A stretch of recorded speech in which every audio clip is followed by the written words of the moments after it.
오늘 말씀은 가증한 예루살렘이라고 하는 제목입니다. 하나님께서 이스라엘을 어떻게 처음에 세우셨는가? 그들이 어떠한 상태에 있었는지를 오늘 본문이 말하고, 그들이 어떻게 자라났으며 그리고 어떻게 망했고, 그리고 하나님께서 앞으로 그들을 심판한 뒤에 또 무엇을 할 것인지, 이런 말씀들을 전체적으로 말하고 있습니다. 어떻게 보면은 이것이 이스라엘 민족의 족보 역사라고 할 수 있겠죠. 처음부터 끝까지. 3절에 보면은 이렇게 말합니다. 이르기를 주 여호와께서 예루살렘에 관하여 이같이 말씀하시되, 내 근본과 난 땅은 가나안이요 내 아버지는 아모리 사람이요 내 어머니는 헷 사람이라. 예루살렘에 관하여 말할 때 예루살렘, 그 이스라엘 민족, 그들이 누구라고요? 근본이 가나안 땅. 이 이스라엘 민족이라고 할 때 이스라엘 민족은 누구의 자손들입니까? 아브라함의 자손입니다. 그러나 땅은, 예루살렘 땅은 어디 있었어요? 가나안 땅에 있었죠. 그 땅에는 아모리 사람, 헷 사람, 가나안 7족속이 있었던 곳입니다. 이 예루살렘이라고 말할 때 이 예루살렘이 단순하게 어떤 지명, 땅을 얘기하는 게 아니라 하나님의 선택하신 백성인 바로 이 이스라엘, 유다, 이들을 말하고 있는 것인데, 그들에 관하여 그들은 가나안과 아모리 헷사람의 후손이다. 이 말이 무엇입니까? 그들의 근본에 관하여 말할 때 바로 이들의 근본은 불신자였다는 것이죠. 믿지 아니하, 영적으로 믿지 아니하는 가운데 있었던 멸망받을 그러한 불신자와 같은 그런 존재였습니다. 요한복음 8장 44절에도 보면은 너희는 너희 아비 누구에게서 났다고요? 마귀에게서 났으리. 누구한테 한 말입니까? 그 당시 있었던 유대인들에게 했던 말이죠.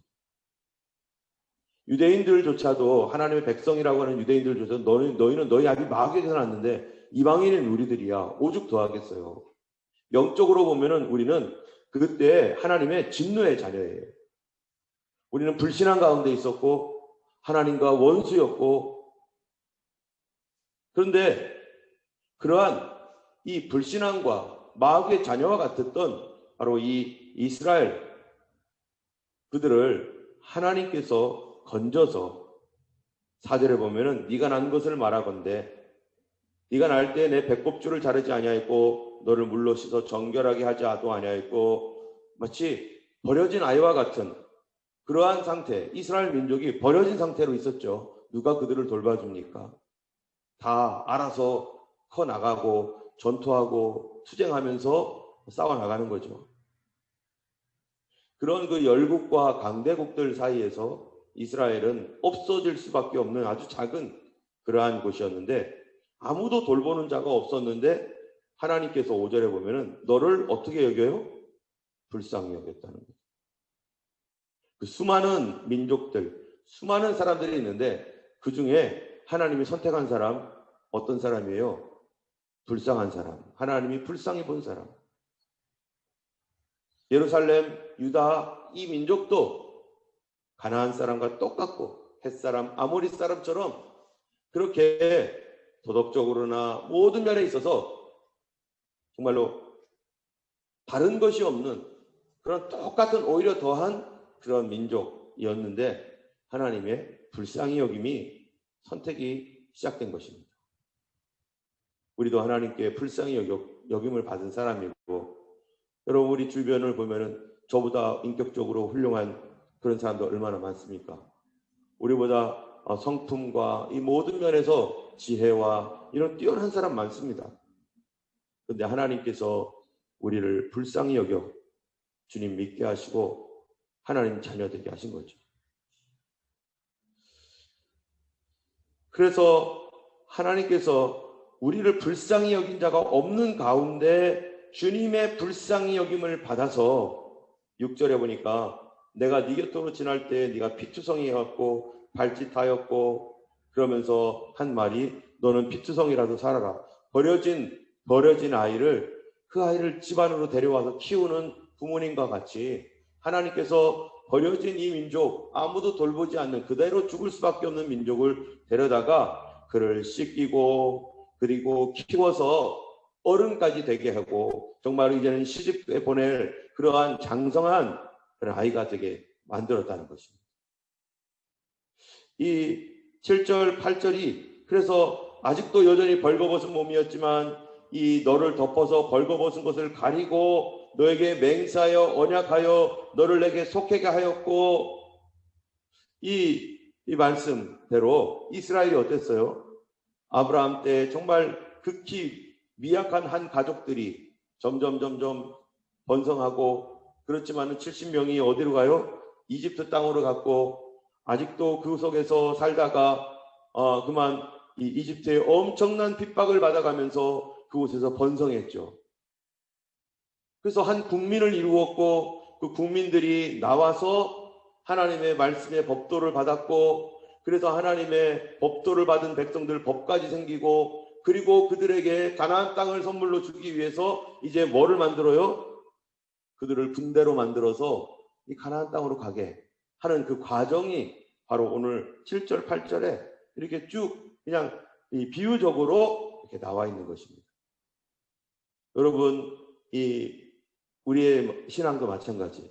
우리의 신앙도 벌거벗긴 아무도 돌봐주지 않는 그런 상태에서 하나님이 우리를 구원해내가지고 거듭나게 해서 주님의 보혈로 씻어주었습니다.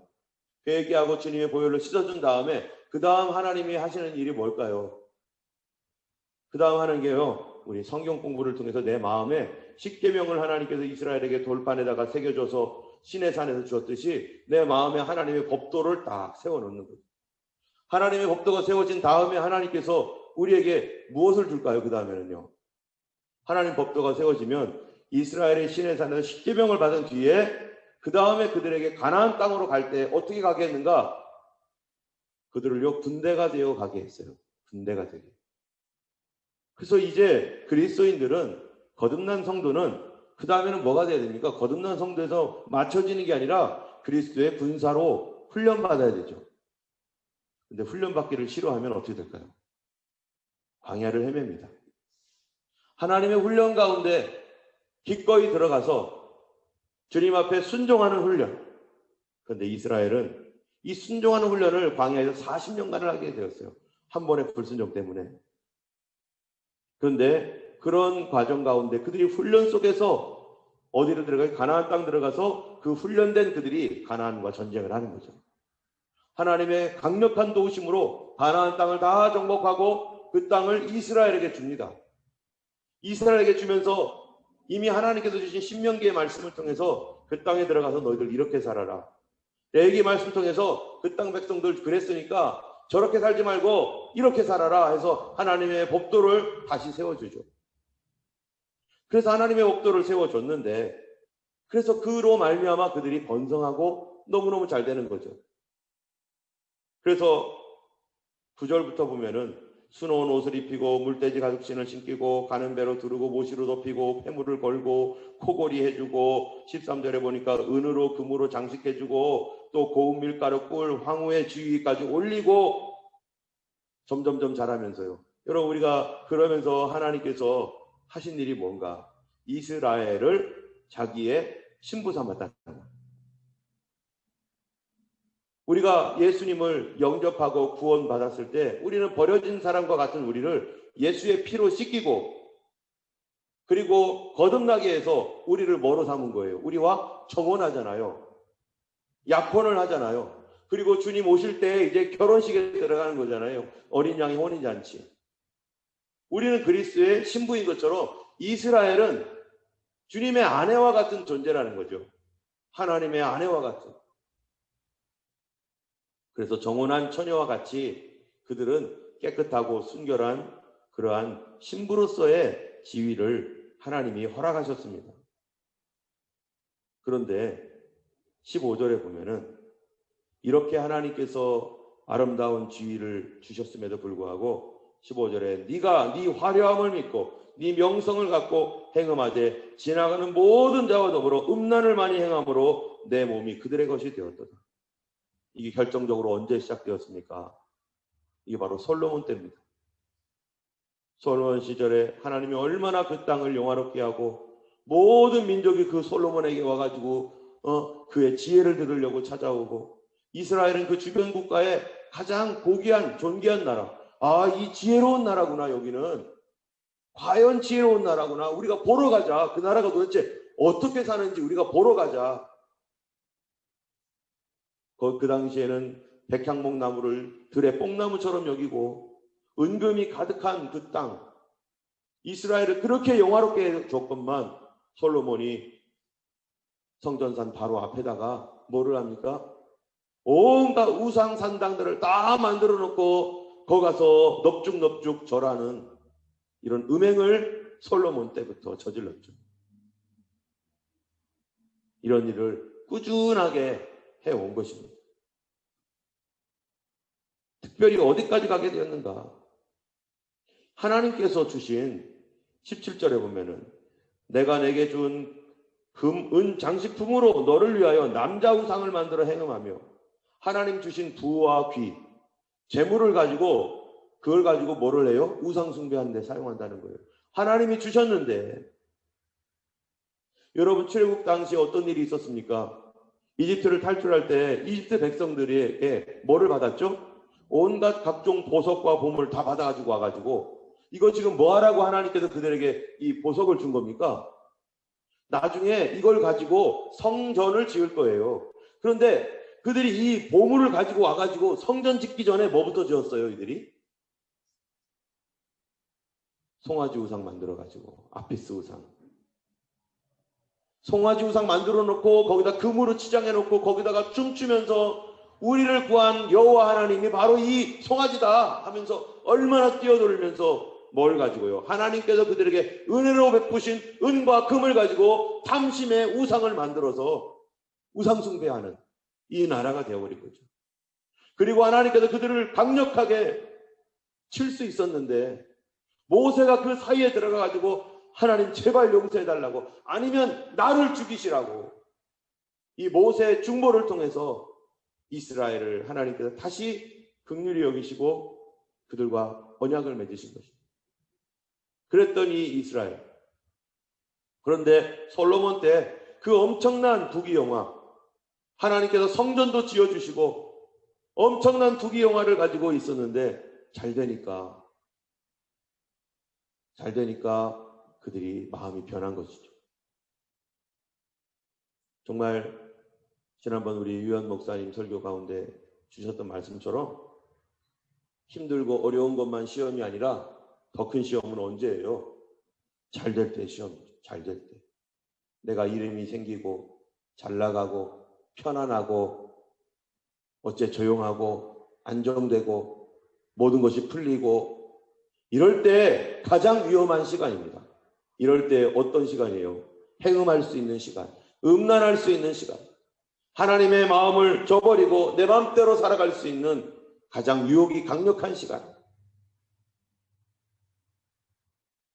그래서 주님 주신 것 가지고 곡식과 새포도주와 기름은 내가 준 것이고 저희가 그거를 바알을 위하여 쓴 은과 금도 내가 저에게 더하여 준 것이거늘 그들은 알지 못하도다 하신 말씀처럼 그들이 그것으로 하나님을 배반하는 일에 돈을 쓰고 우상을 만드는 일에 사용했을 뿐만 아니라 20절에 보면요, 네가 나를 위하여 낳은 네 자녀를 그들에게 데리고 가서 드려 제물로 삼아 불살랐느니라. 여기 보면 뭐라고 있는 거 잘 보세요. 네가 나를 위하여 낳은 누구 자녀요? 내 자녀. 근데 내 자녀는 누구를 위하여 낳은 거예요? 하나님을 위해서 낳았다는 거예요. 그럼 결국 누구 자녀라는 거예요? 내 자녀들은. 주님의 자녀를 우상숭배자로 만들어버렸어요. 주님의 자녀를 거짓말쟁이로 만들어버렸어요. 내 자녀가 하나님께서 주신 자녀인데 주님을 위하는 자녀들이 되어야 되는데 자기 자녀의 교육이 엉망이 되어버리고 그 후손들에게 복음을 전하지 않고 자녀들의 신앙에 대해서 내방치하고 그리고 그들이 우상숭배자가 되고, 이러한 이스라엘, 하나님께서 그들을 처음 택했을 때는 그들은 하나님의 자녀였고 그들이 성장한 다음에는요 그들은 주님의 영원한 신부예요. 신부. 그런데 그들이 성숙하고 완전하게 이제는 어른이 되었고, 그런 다음에는 그들은 누가 되었습니까? 23절에 보면은 주 여호와의 말씀이라 너는 화 있을진저 내가 모든 악을 행한 후에 너를 위하여 누각을 건축하며 모든 거리에 높은 대를 쌓았고, 이러저러 하면서 30절 같이 한번 읽어보겠습니다. 주 여호와의 말씀이라 네가 이 모든 일을 행하니 이는 방자한 음녀의 행위라. 너 누구라고요? 이제 너 음녀다. 너 음녀다. 너는 처음에 하나님 백성이었고, 둘째로는 주님의 신부였는데, 하나님 아닌 다른 신들을 섬길 뿐만 아니라 하나님 주신 그것으로 탐욕을 채우고 하나님을 저버리고 그 마음에 심긴 도를 떠나버린 너는 음녀다. 신부가 뭐가 되어버렸습니까? 음녀가 되어버렸습니다. 그래서 35절에 이렇게 말합니다. 그러므로 너 음녀야 여호와의 말씀을 들을지어다. 이제는 신부라고 여자야 뭐 이런 얘기 별로 안 합니다. 너 음녀야.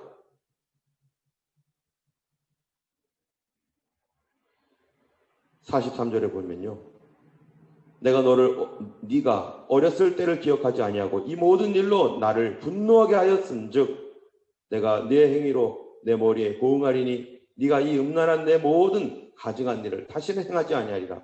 주 여호와의 말씀이니라. 심지어 이들이 음녀인데 어디까지 갔는가? 46절 한번 읽어볼까요?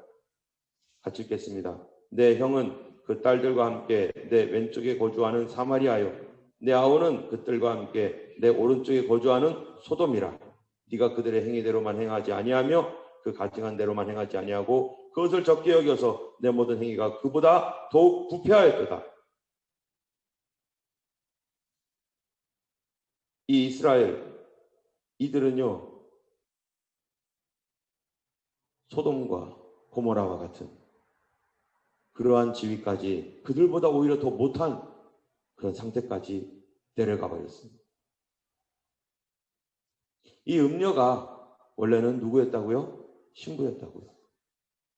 여러분 요한계시록 17장에 보면은 한번 펴보겠습니다. 요한계시록 17장 음녀의 심판에 대해서 성경에 나옵니다. 우리가 지금 수요 성경 공부 때마다 요한계시록을 하고 있는데 17장을 다시 한번 보면 뭐라고 했는가 한번 보세요. 17장 1절에 보면은 일곱 대접을 가진 일곱 천사 중 하나가 와서 내게 말하여 이르되 이리로 오라. 많은 무리에 앉은 큰 음녀가 받을 심판을 내게 보이리라. 여러분 이 음녀 누굴까요? 이 음녀가 누구이겠습니까? 성경에서 음녀라고 할 때 아무한테나 음녀라고 합니까? 야고보서에도 보면은 뭐라고 되어 있습니까? 간음하는 여자들아, 세상과 벗된 것이 하나님과 원수되는 거 알지 못하느냐. 여기 간음하는 여자 누굴까요? 안 믿는 사람입니까? 아니죠. 주님을 나의 신랑으로 모신 하나님의 백성, 주님을 나의 신랑이라고 부르고 있던 주님의 종들, 그들이 하나님께 마음을 들이지 아니하고 예수 그리스도께로부터 떨어져 나감으로 그들이 뭐가 됩니까? 바로 음녀가 되어버린 겁니다. 여기서 말하는 음녀, 여기 보면은 음녀가 어떻게 되어 있는가? 3절을 한번 볼까요? 17장 3절. 곧 성령으로 나를 데리고 광야로 가니라. 내가 보니 여자가 붉은 빛 짐승을 탔는데 그 짐승의 몸에 하나님을 모독하는 이름들이 가득하고 머리에 7머리와 10뿔이 있으며. 자, 여기 보면은 이 음녀가 누구를 탔어요? 타고 다닐 게 따로 있지. 지금 누구를 타고 다녀요? 붉은 빛 짐승. 이게 누굽니까? 적그리스도예요. 정치 지도자들, 세상의 권력자들, 그들의 무리들과 함께 연합해가지고 하나님을 대적하는 일을 하고, 이 음녀가 하나님을 섬기라고 주님의 신부로 주께서 깨끗하게 씻겨놨더니 어떻게 하는 거예요? 세상 권력에 취해서 정치 지도자들과 야합하고 적그리스도와 야합하면서 그리스도인으로 신분을 완전히 망각하고 하나님을 멀리 떠나버린 그들에게 대하여 하나님께서 하시는 말씀이 무엇입니까? 우리 다시 본론 에스겔서로 돌아오면요, 하나님께서 그들을 어떻게 하게 하겠다고 말씀하시고 계시는 건가? 그들을 하나님이 심판하겠다고 말하는 겁니다. 어떻게 심판을 합니까? 한번 39절부터 한번 읽어보겠습니다. 39절부터 41절까지. 내가 또 너를 그들의 손에 넘기리니 그들이 내 누각을 흘며 내 높은 데를 부수며 내 의복을 벗기고 내 장식품을 빼앗고 내 몸을 벌거벗겨 버려두며 무리를 데리고 와서 너를 돌로 치며 칼로 찌르며 돌로 내 집들을 사르고 여러 여인의 목전에서 너를 벌할지라. 내가 너에게 곧 음행을 그치게 하리니 내가 다시는 값을 주지 아니하리라. 너를 어떻게 만들겠다는 거예요? 너를 심판하겠다.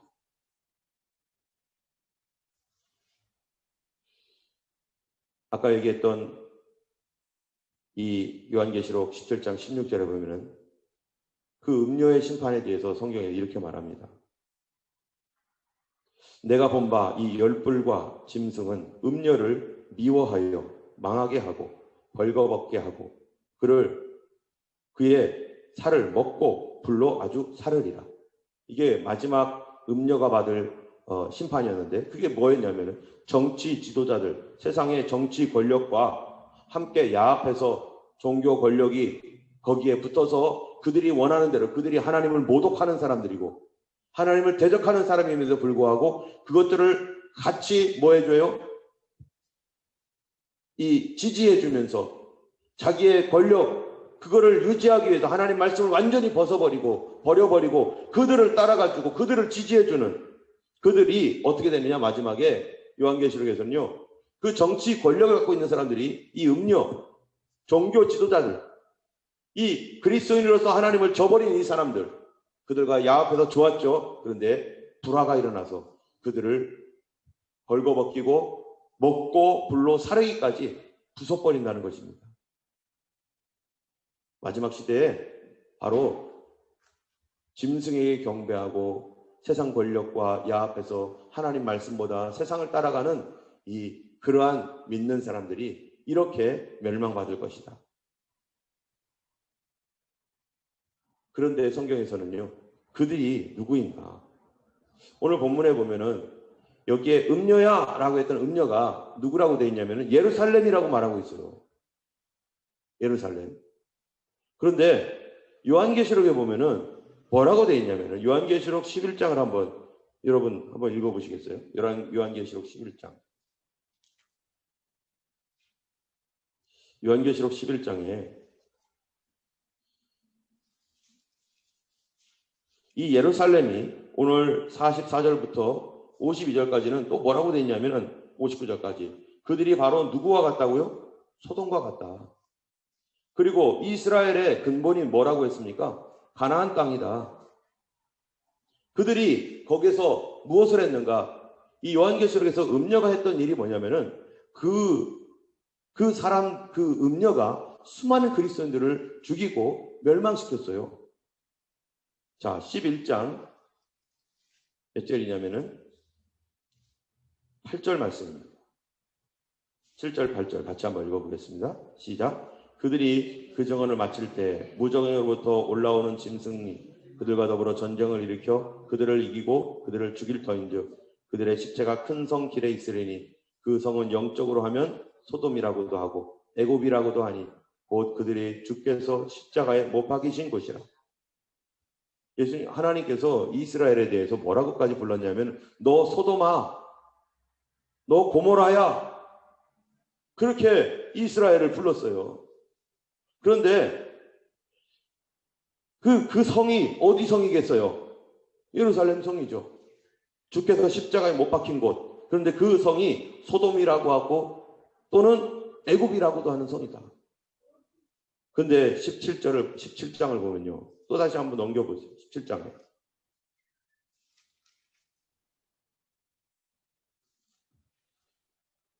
17장 맨 마지막 절 24절입니다. 18장 24절 같이 한번 읽어보겠습니다. 시작. 선지자들과 성도들과 및 땅 위에서 죽임을 당한 모든 자의 피가 그 성중에서 발견되었느니라 하시더라. 11장 8절에 다시 한번 우리가 보면은 이 시체가 그 성 길가에 있는데 소돔이라고 하고 애굽이라고 하는데 그 시체가 뭐예요? 누구예요? 두 증인이죠. 복음을 전했던 바로 그들이 예루살렘에서 죽었다는 거죠. 근데 그 성에 선지자들, 사도들, 믿다 죽은 사람들의 피가 흥건하게 있다. 그 음녀가 지금 누굽니까?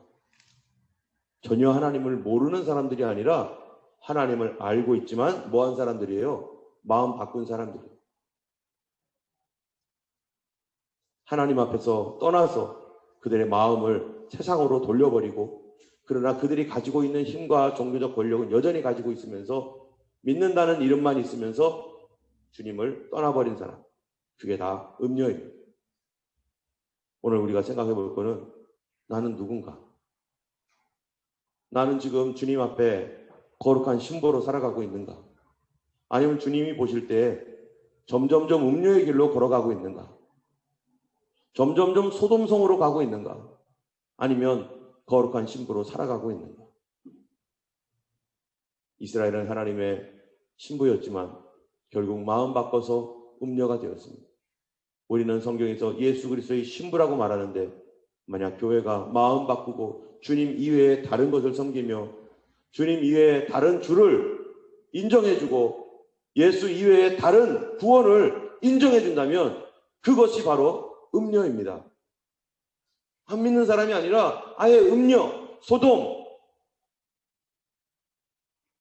이 땅에 많은 교회가 마지막 시대에 어두워지고 있을 때 과연 등불 들고 밝히고 있을 자가 누구이겠습니까? 예수 그리스도, 예수 중심, 예수님만이 우리의 신랑이며 우리는 다른 어떤 것에도 눈을 주지도 않고 어떤 것에도 머리를 숙이지 않고 오직 말씀 앞에만 순종하고 그 중심을 지켜나가는 그런 성도가 주님 오시는 날에 너가 작은 능력을 가지고서도 내 말을 지켰으니 내가 장차당할 시험의 때를 면하게 하겠다라고 했던 말씀과 부합될 것입니다.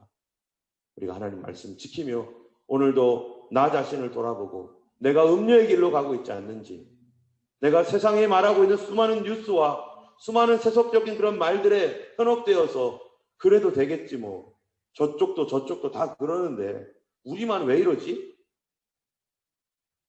벌써 우리 속에 이런 의심과 유혹이 들어왔다면 우리가 다시 마음을 정리하여 내가 예수 중심, 오직 예수인가?